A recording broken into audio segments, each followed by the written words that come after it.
Thank you very much, Wolfgang, and thanks, Yanis, again for the moderation. Stéphane Van Gelder is reporting on the work stream 3 that was moderated by Martin Botterman. Please, Stéphane. Thank you, Bertrand. Hello, everyone. My name is Stéphane Van Gelder. I'm the chairman of Milithin, a consultancy on domain name and internet-related matters. Before that, I owned and operated a registrar and a registry, and I have been chair of the GNSO Council and of the nominating committee at ICANN for the last 2 years. As Bertrand just said, the workstream 3 on domain names was moderated by Martin Botterman, who was unable to be here today, but sent his best wishes. Our problem statement was that trust in the domain name system is critical to the functioning of the global internet. The neutrality of the DNS vis-à-vis political and commercial pressure is a key factor in that regard. Yet, given the difficulty of dealing with illegal sites across borders, pressure is mounting to suspend domain names because of the alleged illegality of the underlying content or activity. Registries and registrars are receiving more and more of these requests coming from inside or outside their country of incorporation. And before I start going into the detail of what we discussed, I do want to say, perhaps start by the end and say that I think that the takeaway from the mood of the group was that there was a renewed sense of urgency about not only discussing these matters but finding a common solution to them. One of the key takeaways that everyone got from attending Workstream 3 was that these issues now, it's really clearly time to do something about them, and we got very clear messages of that kind from participants in the room, that it was time for all the stakeholders to come together and try to find common solutions to these problems. So we heard as operational challenges.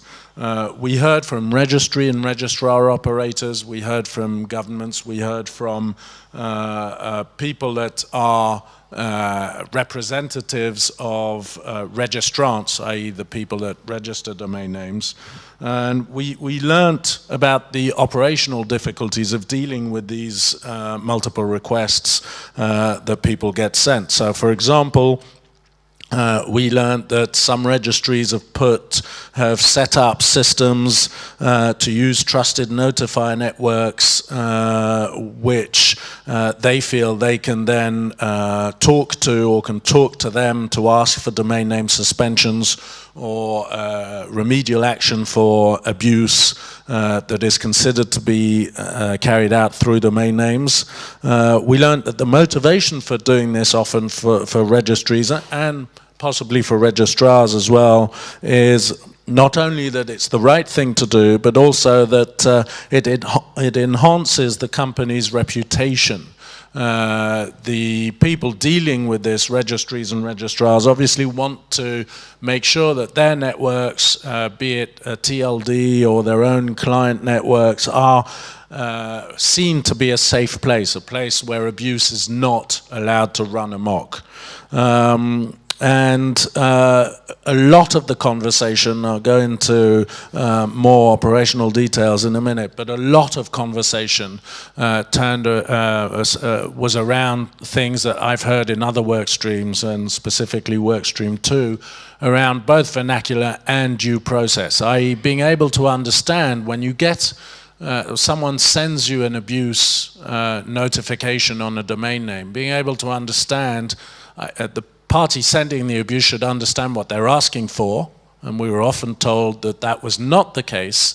So people might ask for a domain name suspension, not understanding exactly what that means, and also that if there is a request for domain name suspension or withdrawal or deletion or whatever, that there be due process, i.e. the registrant or the parties affected by the request be allowed to speak on behalf of themselves and make the case for themselves that maybe this is not abuse or it's not what it's portrayed to be.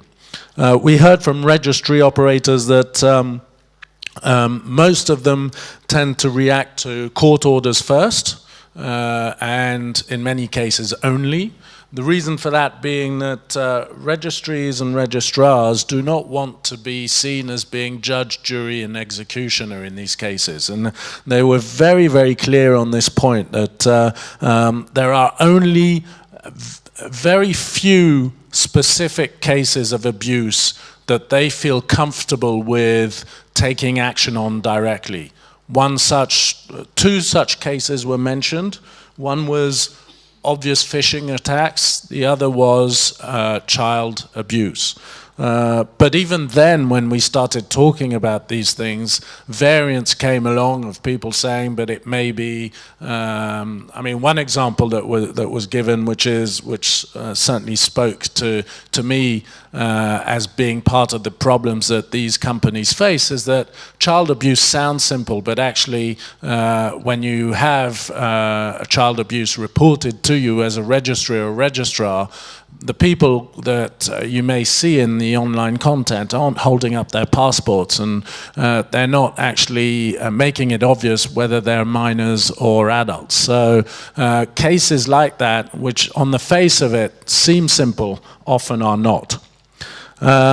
We were told that registries and registrars are, as the problem statement that I read out just a minute ago stated, under increased pressure, and I think the term constant pressure is probably more appropriate to respond to take down names. They get constant requests, and because some of these registries and registrars are small companies, it does become a resource issue. The market is very competitive, the margins are very small, and when you have to even open an email claiming abuse, you lose your margin on domain names. One participant said that the margin was so small that only opening the email meant that no money was going to be made on that domain name at all. So that was another issue for them, is how to, just from a resource point of view, staff to deal with this and the money involved, how are they expected to deal with it?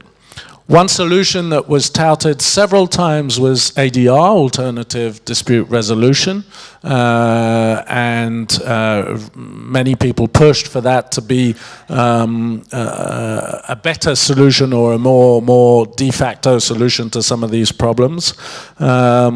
Registrar told us that they do try and investigate claims, but they have to determine whether the claim is spurious or legitimate. And that obviously is up to the registrar and the cultural and financial and geographic circumstances that they're in. For example, we were told that some of these complaints come in languages or scripts even that the registrars can't read. So the buck stops there. You know, if you can't read the complaint, you don't even know whether it's a complaint or just a spam email.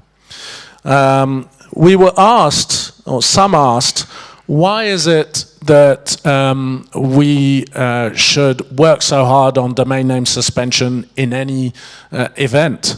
The reason behind the question, the example that I found very interesting that was given to us was, if you know that there's crime going on in a house, in a street, you don't try and tackle the crime by changing the number of the house.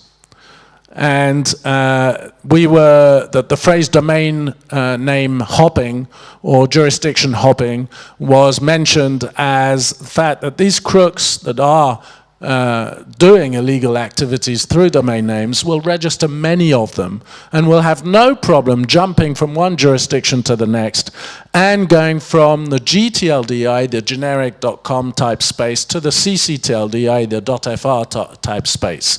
And the rules there are very different. So then we got into a discussion about who oversees what. ICANN was mentioned, the IGF, the Internet Governance Forum was mentioned, Internet and Jurisdiction was mentioned as a possible forum for discussion, but in none of these areas it was recognized that everyone, all the parties were at the table. It was also recognized that there is urgency in keeping the momentum of the discussion going and making sure that one suggestion was that ING could table a discussion in the next few weeks to make sure that the momentum on these issues and of the discussion on these issues continues. We heard a very, very clear message, as I said earlier on, that action needs to be taken now. If it's going to be multi-stakeholder action, i.e. industry self-regulation, then it needs to be done now, because otherwise we may end up with legal frameworks that we don't like imposed on us being the community in that room, obviously.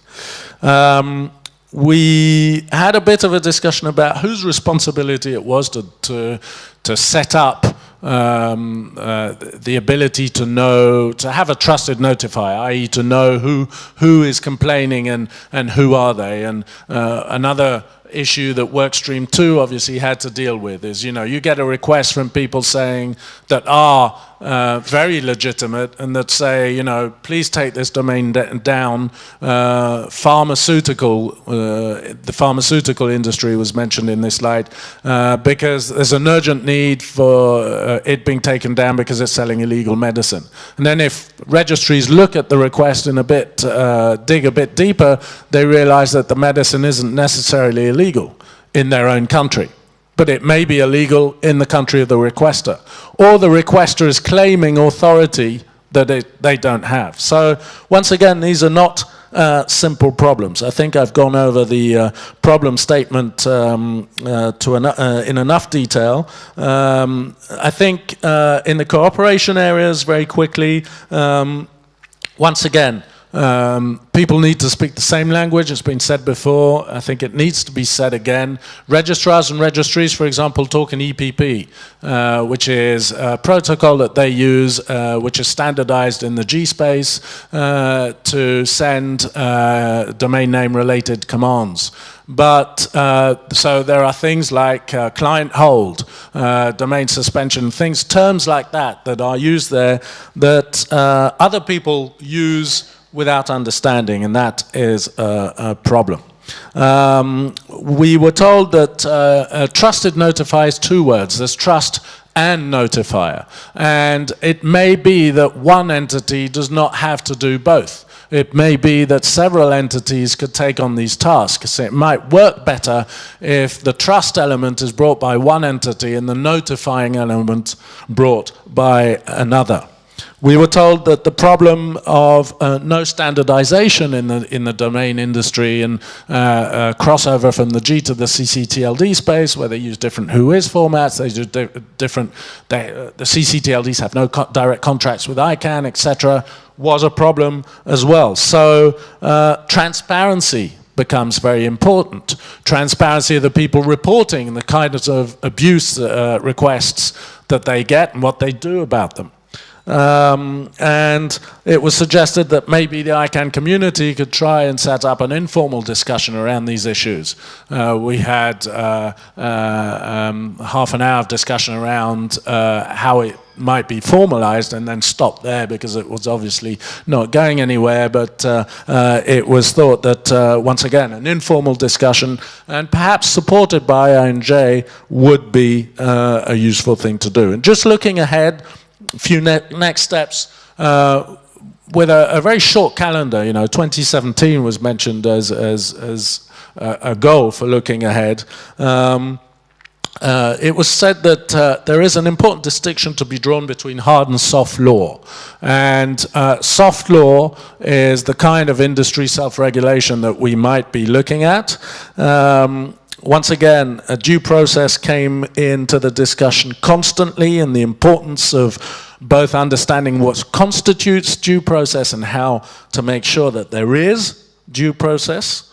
The terminology part of it, once again, was there. It was suggested that I&J might work on research papers to flesh out issues that were less well understood and make sure they came to the fore, that they might organize online seminars to continue the conversation without requiring people to be physically in one place at the same time. And there was, once again, well, one last point, and then I'll stop there. Just registries and registrars were keen to point out that there's also a legal issue for them in terms of legal liability. If they decide to take down a domain name responding to a request, they run the risk of being sued themselves, because they are not technically or operationally supposed to be just taking down domain names, which may affect someone's business online, and that business may be carried out in a legal jurisdiction elsewhere. So with that, I'll close and just say that obviously, as Bertrand mentioned, this has to be an incomplete account of what was said yesterday in Workstream 3, and I do ask that anyone else that was in that room, if I've missed something out, please do say so. Thank you very much.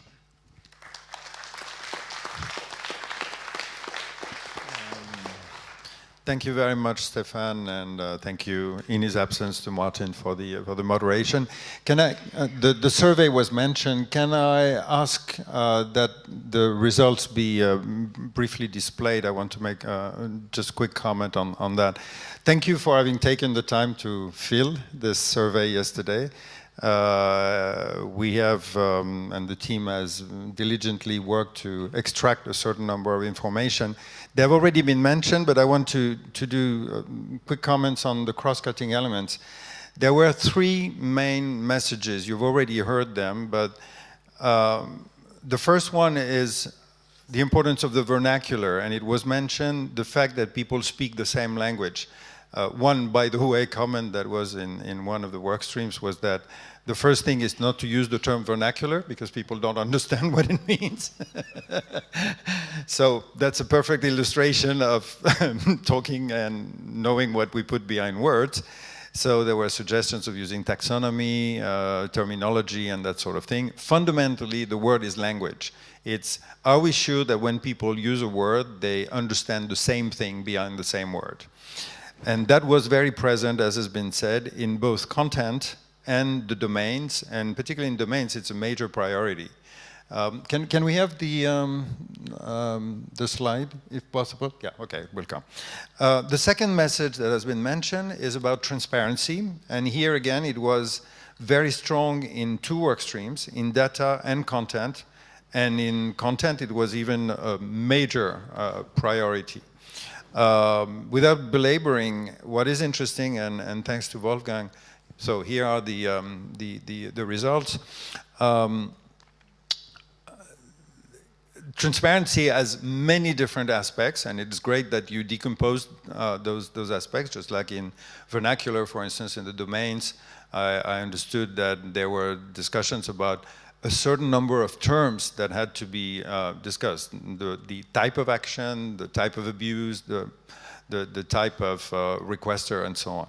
So in transparency, it covers different dimensions, but what I want to highlight is that transparency is also a way to have fact-based discussions and to reduce the level of uncertainty, to know exactly what is the importance of a problem, where are the main problems, and having facts and numbers is important. And also, it's a confidence-building measure. Transparency is something that allows people to be confident that they know what the process is, and it is connected to another word that was not mentioned here, but that has permeated a lot of things, which is clarity. having clarity on what is the legal framework, what are the procedures. This is part of the whole due process discussion. And the third element that was mentioned as well in 2 work streams as a main area for cooperation was a strong message in data and domains, is the need for, in particular INJ, but in more general, of having spaces for continued interaction between the actors. And it's clearly